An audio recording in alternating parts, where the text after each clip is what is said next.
Oi, pessoal! Retomando o nosso curso, nós entramos agora no conteúdo de eletroquímica e no vídeo de hoje nós vamos falar sobre reações de oxirredução e célula galvânica. E antes de vocês se preocuparem, eu preciso falar para vocês que, diferente do que a gente muitas vezes pensa quando escuta falar em eletroquímica, eletroquímica, na verdade, são todas as reações que envolvem transferência de elétrons.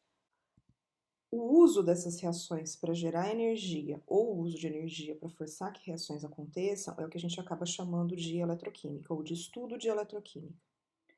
Dentre todas essas reações e sistemas, o mais comum, que a gente sempre usa como exemplo para falar de eletroquímica, são as pilhas. Mas antes da gente falar sobre as pilhas, a gente precisa relembrar um pouco sobre as reações que envolvem transferência de elétrons, e nós estamos falando das reações de oxirredução. Então, nas reações de oxirredução, nós temos uma oxidação, que significa perda de elétrons, e uma redução, que é ganho de elétrons. Então, alguma espécie vai perder elétrons, enquanto outra espécie recebe esses elétrons. O exemplo mais comum é a reação da pilha de Daniell, que é a reação entre zinco metálico mais íons cobre, dando íon zinco mais cobre metálico. Nessa reação, nós temos a oxidação do zinco, perdendo 2 elétrons, e a redução do cobre, que ganha esses 2 elétrons. Ao todo, a reação envolve a transferência de 2 elétrons entre as espécies. Então, para podermos estudar a eletroquímica, nós precisamos relembrar como fazer o balanceamento de reações de oxirredução. Então, quando nós temos uma reação de oxirredução, a primeira coisa que nós precisamos fazer é a identificação de quais são os pares redox. Então, nesse caso, nós temos um par redox que é o íon zinco com zinco metálico, zinco 2 mais zinco, e outro par redox que é o íon cobre com cobre metálico, que é cobre 2 mais cobre. Se nós separarmos as duas reações que acontecem nessa reação de oxirredução, considerando os processos de oxidação e redução separadamente, nós conseguiremos enxergar esses elétrons. Por quê? Porque eu vou enxergar, então, o zinco metálico indo a íon zinco e liberando 2 elétrons, enquanto o íon cobre 2+, vai receber 2 elétrons para chegar a cobre metálico. E se eu somo essas duas reações, eu acabo cancelando esses 2 elétrons e fico com a reação como nós conhecemos, zinco mais cobre 2+, dando zinco 2+, mais cobre. Então, para que nós enxerguemos esses elétrons, as reações precisam ser escritas separadamente. E isso é importante quando nós estivermos pensando no balanceamento de reações redox. Para fazer o balanceamento, existem algumas regras. E aqui eu digo, essas regras são as que eu sigo, mas como nós estamos falando de uma utilização das espécies envolvidas no meio para fazer o balanceamento, existem várias regras possíveis aqui para balancear as equações redox. Pode ser que vocês tenham aprendido de uma forma diferente da que eu vou mostrar aqui. Não tem problema. O balanceamento saindo correto ao final, tá tudo certo. Eu vou mostrar para vocês a melhor forma, na minha opinião, de fazer esse balanceamento. Então, a primeira coisa seria identificar as espécies que sofrem oxidação e redução, depois escrever as semi-reações de oxidação e redução, balancear todos os elementos das semi-reações, exceto o hidrogênio e o oxigênio, e aí vem a diferença. Se nós estivermos trabalhando numa solução ácida, a gente balanceia o oxigênio com água e depois compensa balanceando o hidrogênio com H+, mas se nós estivermos no meio básico, o balanceamento do oxigênio é feito com água, depois o hidrogênio é feito também com água e compensa-se do lado contrário com OH-. Depois disso é feito o balanceamento das cargas, adicionando o elétron, o número de elétrons envolvidos naquela semi-reação, multiplica-se as semi-reações pelos fatores necessários para igualar o número de elétrons nas duas semi-reações e depois nós fazemos a soma das semi-reações. Vamos a alguns exemplos. Então, se eu tiver uma reação de íons permanganato com ácido oxálico e meio ácido para formar íons manganês 2 e dióxido de carbono, a primeira coisa é escrever essa equação. Então, eu tenho íons permanganato em meio aquoso, ele vai reagir com ácido oxálico, que também está em meio aquoso. O meio reacional é ácido, por isso eu coloquei esse H+ aqui do lado para nós não esquecermos. Isso vai formar manganês 2 íons manganês 2 e dióxido de carbono. Tendo a equação escrita, a próxima etapa, então, é identificar as espécies que sofrem oxidação e redução. Para isso, nós precisamos determinar o número de oxidação de cada um dos elementos envolvidos nas espécies dessa equação. Então, para cada elemento, nós determinamos o número de oxidação. Isso normalmente é feito atribuindo os valores conhecidos de oxidação ou de número de oxidação para o oxigênio e para o hidrogênio. O oxigênio usualmente é -2 e o hidrogênio +1, exceto em alguns casos especiais que vocês podem verificar nos livros de Química Geral. Então, nessa reação, dando continuidade, se o oxigênio é -2, o manganês vai ter que ser +7. Se o hidrogênio é +1, o oxigênio é -2, o carbono, nesse caso, vai ter que ser +3. O manganês, o íon manganês 2 já está identificado como sendo +2, e no CO2, o oxigênio é -2, o carbono precisa ser +4. Com isso, eu consigo identificar que o manganês vai de +7 para +2, o que significa que ele sofre redução, e o carbono vai de +3 para +4, o que significa que ele sofre oxidação. Estando as espécies identificadas, as espécies que sofrem oxidação e redução identificadas, a próxima etapa é escrever as semi-reações de oxidação e redução. Então, essas semi-reações são o íon permanganato, MnO4-, indo ao íon manganês 2 e o ácido oxálico indo a CO2. A próxima etapa é balancear os elementos das semi-reações, exceto o hidrogênio e o oxigênio. Então, no caso da primeira semi-reação, eu tenho um manganês de um lado da equação e apenas um manganês do outro lado da equação, então essa espécie está balanceada. O oxigênio a gente vai balancear depois. No caso do ácido oxálico, eu tenho 2 carbonos de um lado, portanto, eu preciso multiplicar por 2 o CO2 do outro lado. 2 carbonos, o oxigênio a gente vai balancear e o hidrogênio a gente vai balancear na próxima etapa. Estando os elementos nas semi-reações balanceados, faltando apenas o hidrogênio e o oxigênio, a próxima etapa, então, para o caso de soluções ácidas, que é o nosso caso, é balancear o oxigênio com água e depois o hidrogênio com H+. No caso da primeira reação, eu tenho MnO4-, dando Mn2+, eu tenho 4 oxigênios de um lado, portanto, eu preciso adicionar 4 águas do outro lado.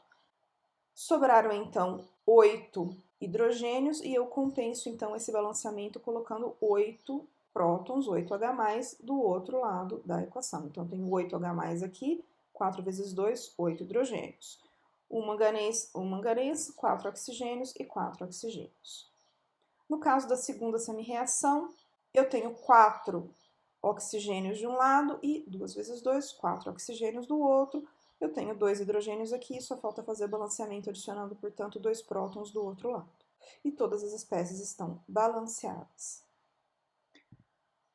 A próxima etapa é balancear as cargas elétricas adicionando elétrons. Então, no caso da primeira semi-reação, nós vimos que o manganês vai de +7 para +2, o que significa que ele precisa ganhar 5 elétrons para sair de um estado e chegar no outro. Então, eu adiciono 5 elétrons deste lado da equação. Na segunda semi-reação, o carbono vai de +3 para +4, portanto, ele perde um elétron para sair de um estado e chegar no outro, mas nós temos 2 carbonos envolvidos, portanto, eu preciso de 2 elétrons para balancear a carga dessa semi-reação. Então, o carbono vai de +3 para +4 e eu vou ter a liberação de 2 elétrons, um para cada átomo de carbono.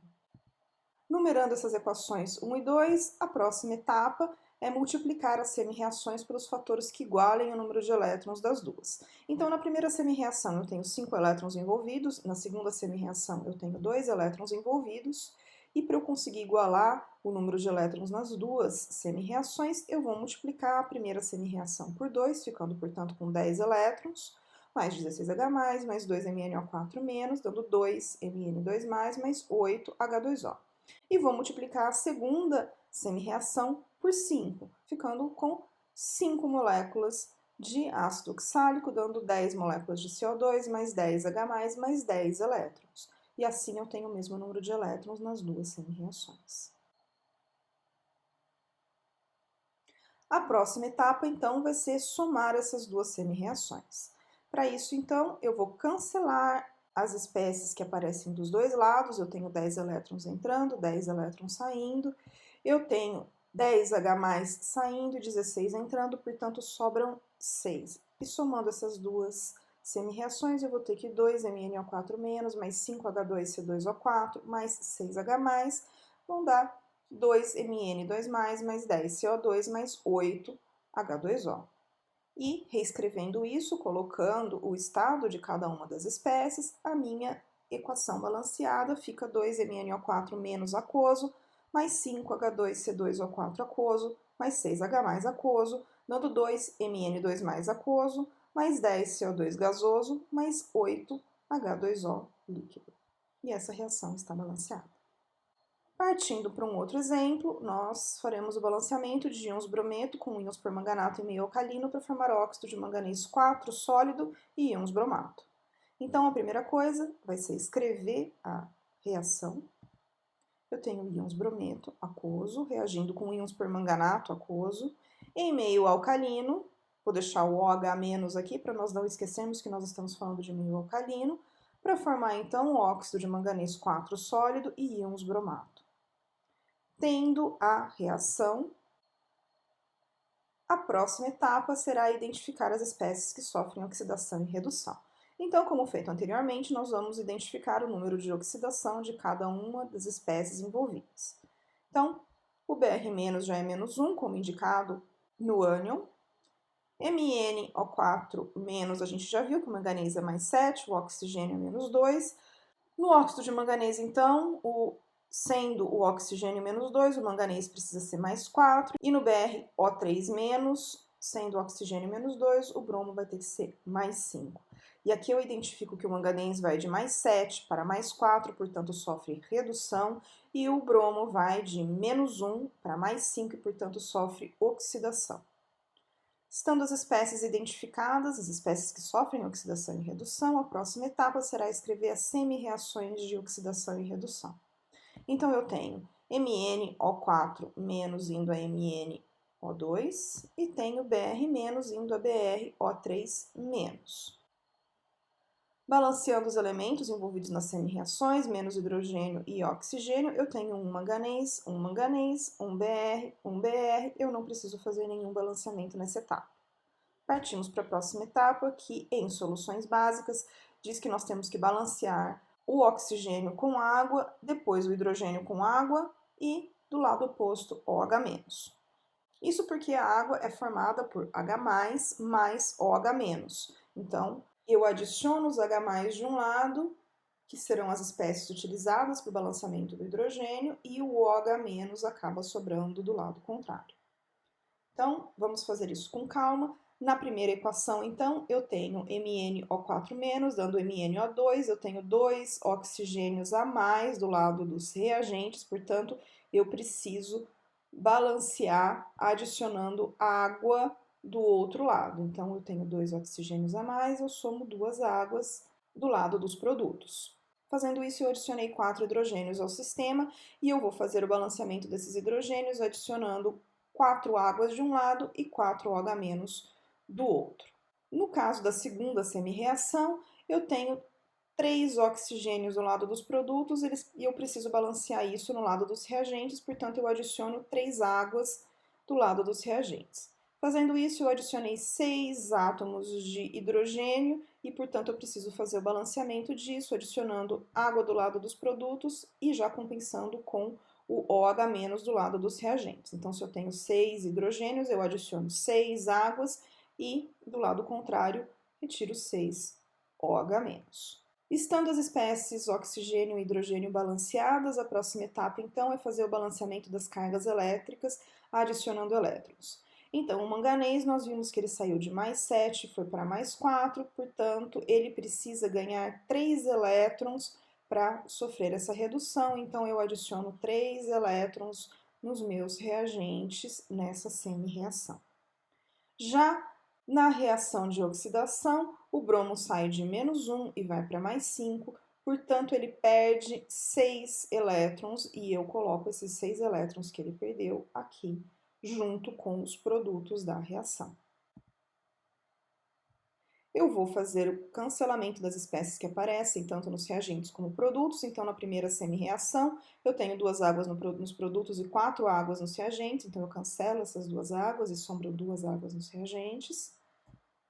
E na segunda semi-reação, eu tenho 3 águas nos reagentes e 6 nos produtos. Cancelo, sobrando 3 águas nos produtos. A próxima etapa, então, depois de numerar essas equações como 1 e 2, será multiplicar as semi-reações pelos fatores que igualem o número de elétrons nas duas. Então, eu tenho 3 elétrons na primeira, 6 elétrons na segunda. Se eu multiplicar a primeira semi-reação por 2, eu consigo 6 elétrons, igualando o número de elétrons entre as semi-reações 1 e 2. Então, a primeira semi-reação, 6 elétrons, mais 4H2O, mais 2MnO4-, dando 2MnO2, mais 8OH-. E a segunda semi-reação eu copio como está, 6OH- mais Br-, dando BrO3- mais 3H2O, mais 6 elétrons. Feito isso, a próxima etapa é a somatória das duas semi-reações, cancelando as espécies que aparecem nos produtos e reagentes.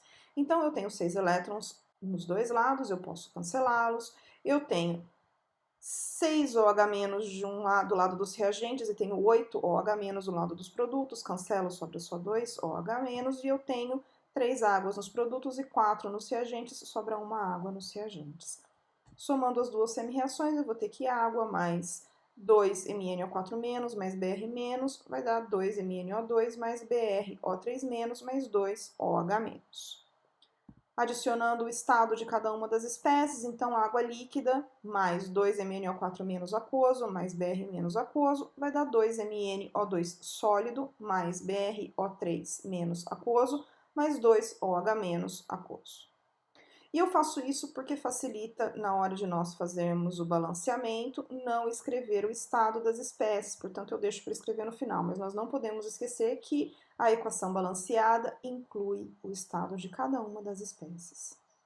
Bom, após de recordarmos então como fazer o balanceamento das reações de oxirredução, nós voltaremos a falar sobre a eletroquímica. O sistema eletroquímico, então, será um sistema com diferença de potencial elétrico entre duas ou mais fases. Uma célula eletroquímica é um dispositivo, então, no qual uma corrente elétrica é produzida a partir de uma reação química espontânea ou ela é usada para forçar o acontecimento de uma reação química que não é espontânea. Nós vamos falar disso em 2 etapas. Hoje, nós vamos falar sobre célula galvânica, que é uma célula eletroquímica que usa a reação espontânea para gerar corrente elétrica. E o melhor exemplo disso é uma pilha. Já a bateria, na verdade, são várias células galvânicas ou várias pilhas ligadas em série, e o potencial da bateria vai ser a somatória da diferença de potencial de todas as células ou de todas as pilhas que foram somadas para montar a bateria. Na prática, o que significa isso? O que acontece? Bom, se nós temos aqui a nossa reação da pilha de Daniel, zinco sólido mais íons cobre 2+, dando íon zinco 2+, mais cobre metálico. Essa reação nós sabemos que envolve a transferência de 2 elétrons entre as espécies, mas se nós tivermos um sistema no qual nós temos uma solução de íons cobre, sulfato de cobre aquoso, por exemplo, e nesse meio nós inserimos um pedaço de zinco metálico, uma fita de zinco, uma tira de zinco, um fio de zinco, qualquer coisa de zinco metálico, o que nós vamos ver é que com o tempo, a coloração azulada formada pelo complexo de cobre com a água, ela vai diminuindo, o que indica que está acontecendo uma reação e os íons cobre estão saindo da solução. Eles estão saindo da solução porque nós sabemos que eles foram reduzidos para formar cobre metálico, e isso nós enxergamos com esse depósito que aparece em cima da nossa placa metálica nesse caso. Então, essa espécie escura que está depositada em cima da placa de zinco é o cobre metálico que foi reduzido. Para que isso acontecesse, nós tivemos a oxidação do zinco metálico da minha placa de zinco indo a íon zinco 2+ em solução. Então, se nós fizermos uma análise dessa solução, nós vamos encontrar íons zinco que não estavam aí inicialmente.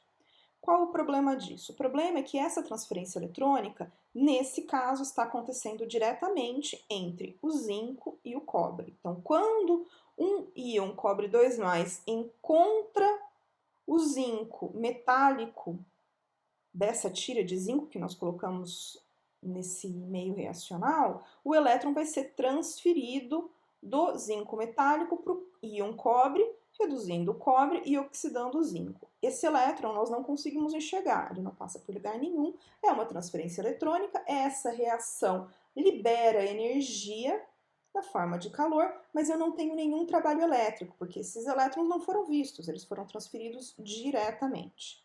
O que a eletroquímica faz é forçar que esses elétrons que são transferidos de uma espécie para outra, seja nessa reação ou em qualquer outra reação espontânea, na eletroquímica nós forçamos que esses elétrons passem por um sistema externo, gerando assim uma corrente elétrica, e é essa corrente elétrica que nos interessa. Numa célula galvânica, o que nós fazemos é separar as duas reações. Então, diferente do caso anterior que nós tínhamos tanto a espécie que estava sendo oxidada como que estava sendo reduzida no mesmo compartimento, na célula galvânica o que nós fazemos é separar esses dois processos, o processo de oxidação e o processo de redução, em dois compartimentos. As espécies que vão sofrer oxidação e redução continuam conectadas, mas agora por um fio que passa por um sistema externo. Então, por estarem conectados, eu ainda vou ter tendência dos elétrons a saírem de uma espécie e irem para outra. Nesse caso, os elétrons vão sair do zinco metálico e vão em direção ao compartimento onde eu tenho íons cobre para reduzir o cobre. Esse fluxo de elétrons por fora do sistema pode ser monitorado e é uma corrente elétrica, e é essa corrente elétrica que nos interessa. Então, aqui nesse sistema representado, nós temos um voltímetro que está medindo a diferença de potencial dessa célula, que é de 1,1 volts. Num compartimento, eu tenho íons zinco em solução e um eletrodo de zinco metálico em contato. No outro compartimento, eu tenho íons cobre em solução e um eletrodo de cobre metálico em contato. Então, como eu disse, como os dois eletrodos estão conectados por fora, eu ainda tenho essa diferença de potencial e os elétrons, eles se movimentam para compensar essa diferença de potencial. Dessa forma, o zinco metálico perde um elétron, virando zinco 2+, e o elétron, pelo circuito externo, gerando a corrente elétrica, vai até o outro compartimento, chegando no eletrodo de cobre metálico, e quando esse elétron enxerga, quando ele encontra uma espécie de cobre 2+, que está em solução, ele reduz essa espécie de cobre 2+, que vira um cobre metálico que vai se depositando no eletrodo. Com o tempo, o que nós vamos ver é um aumento do eletrodo de cobre metálico por conta do depósito de espécies cobre zero que vão se depositando conforme a reação vai acontecendo, e o outro eletrodo nós veremos uma corrosão por conta da dissolução dos átomos de zinco metálico que vão sendo oxidados e virando zinco 2+, e indo para a solução. Para compensar a transferência de carga que acontece entre os dois compartimentos, nós precisamos adicionar ao sistema uma ponte salina que vai compensar a carga que está sendo transferida de um compartimento para o outro, transferindo íons e assim equilibrando a carga nos dois compartimentos. A reação acontece enquanto eu tiver reagente nos dois casos, e é assim que nós conseguimos visualizar a corrente elétrica ou os elétrons que saem de um sistema e vão para o outro. Então vejam, é a mesma reação que aconteceu no exemplo anterior, mas nesse caso a reação foi separada em dois compartimentos e aqui a gente consegue ver as duas reações acontecendo, a oxidação e a redução separadamente, com o fluxo de elétrons passando por fora do sistema. O potencial de uma célula galvânica, então, a gente pode descrever como sendo a capacidade da célula de empurrar os elétrons através do circuito. Então, quanto mais força esse sistema tiver para empurrar os elétrons de um compartimento para o outro, maior vai ser a diferença de potencial da célula, ou vai ser o potencial da célula. A unidade do sistema internacional é volts.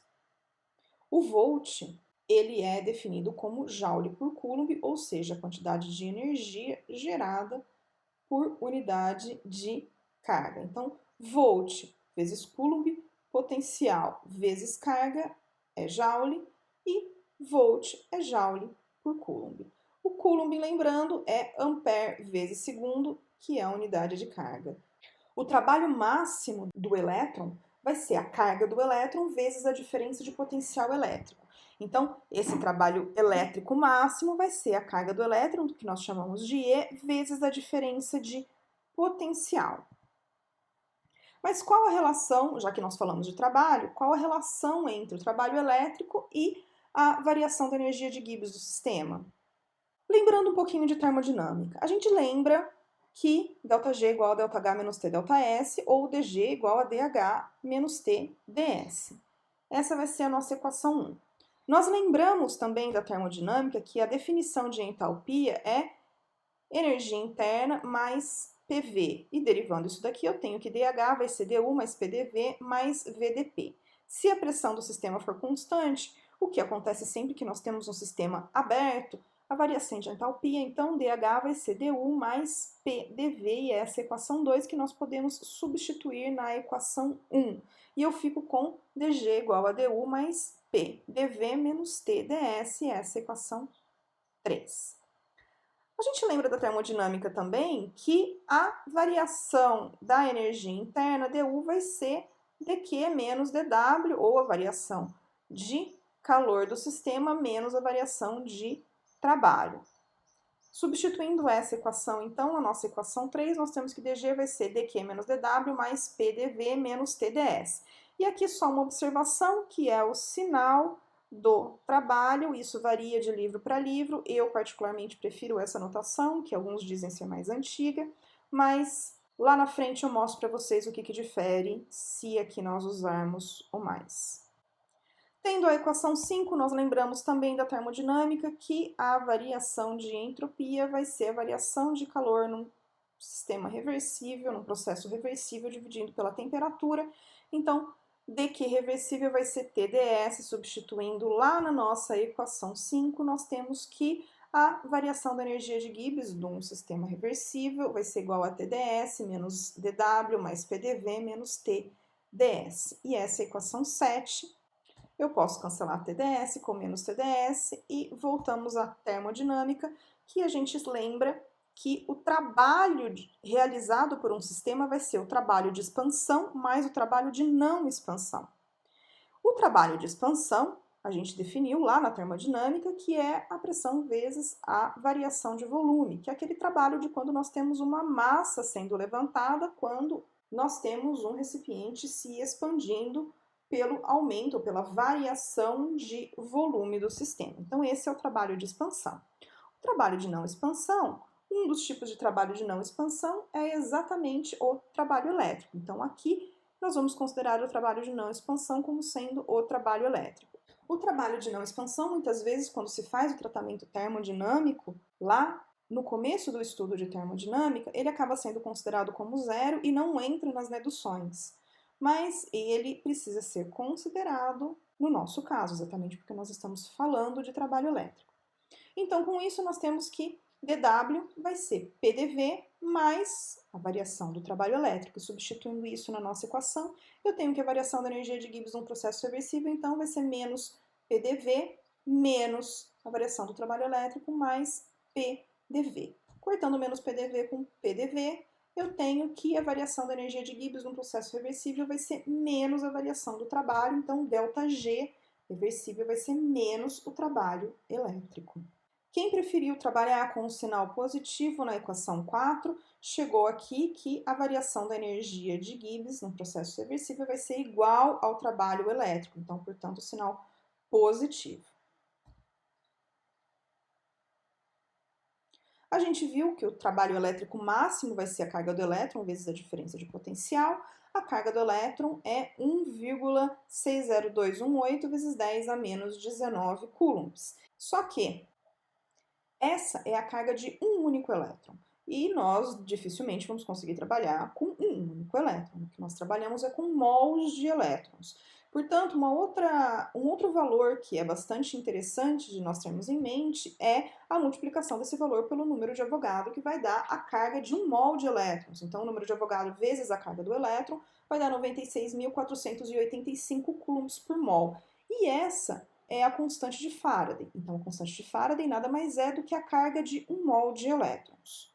Substituindo isso, ou pensando então no trabalho elétrico máximo que eu posso ter, quando eu tenho um mol de elétrons envolvidos, pelo menos, o trabalho elétrico vai ser, então, o número de elétrons envolvidos no meu sistema, vezes a carga do elétron, vezes o número de Avogadro, que eu tenho uma carga por mol, vezes o potencial. Então, a carga do elétron vezes o número de Avogadro, que a gente já viu, que é a constante de Faraday, e esse N vai ser o número de elétrons envolvidos na minha reação.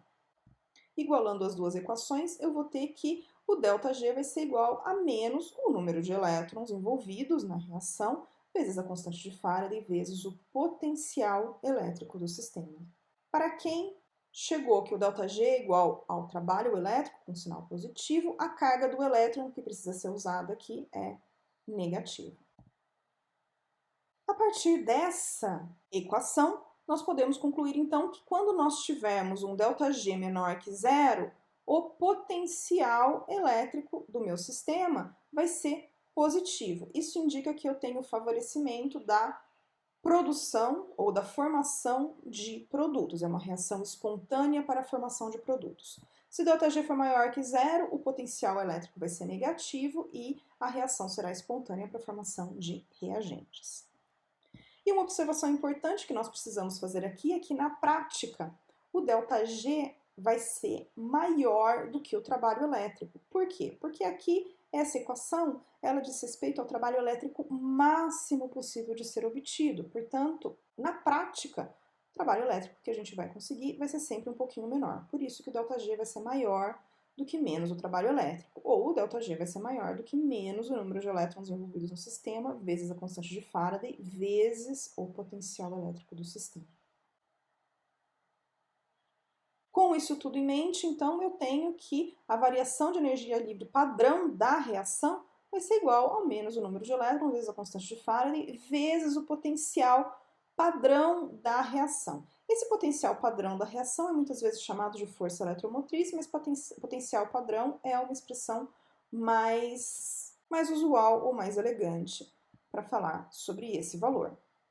O potencial padrão diz respeito ao potencial obtido com as espécies no estado padrão. Então, de gases, nós estamos falando de 1 bar e íons de 1 mol por litro. Então, quando nós falarmos em potencial padrão de uma reação, nós estamos falando no potencial obtido com soluções contendo 1 mol por litro de íons, ou então, se estivermos envolvendo gases, a pressão do gás deve ser de 1 bar. Mas nós vamos falar sobre o potencial padrão mais para frente no curso.